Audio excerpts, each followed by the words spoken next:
চুয়াডাঙ্গায় ১.৫ কোটি টাকা মূল্যের ৯টি স্বর্ণের বারসহ একজন আটক। প্রতিনিধি থেকে পাওয়া তথ্য, চুয়াডাঙ্গায় বিজিবি ৬ ব্যাটালিয়ন অভিযান চালিয়ে প্রায় ১.৫ কোটি টাকা মূল্যের স্বর্ণের বারসহ রুহুল আমিন নামে এক স্বর্ণ চোরা কারবারিকে আটক করেছে। আটককৃত রুহুল আমিন দামুড়হুদা উপজেলার দর্শনা পৌরসভার আজমপুর গ্রামের রফিকুল ইসলামের ছেলে। আজকে আমাদের ব্যাটালিয়ন একটা স্পেশাল টিম একটা গোপন তথ্যের ভিত্তিতে আমরা একটা অপারেশন পরিচালনা করি। স্বর্ণ চোরাচালান হবে এই তথ্যের ভিত্তিতে আমরা একটা অ্যাম্বুশ করলে একটি মোটরসাইকেল যোগে তিনজন ব্যক্তিকে পালায় যেতে দেখি। সেখান থেকে একজনকে ধরতে সক্ষম হয় মোটরসাইকেল সহ।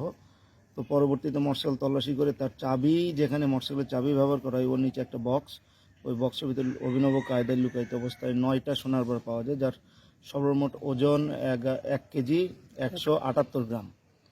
তো এর পরবর্তীতে তাকে বিভিন্ন প্রকার আইনানুগ যে ব্যবস্থা আছে সেগুলো আমরা গ্রহণ করছি এবং একই সঙ্গে আমাদের সীমান্তের সকল প্রকারের যে নিরাপত্তা ব্যবস্থা এটা আমরা আরও জোরদার করছি। আমাদের অলরেডি জোরদার আছে।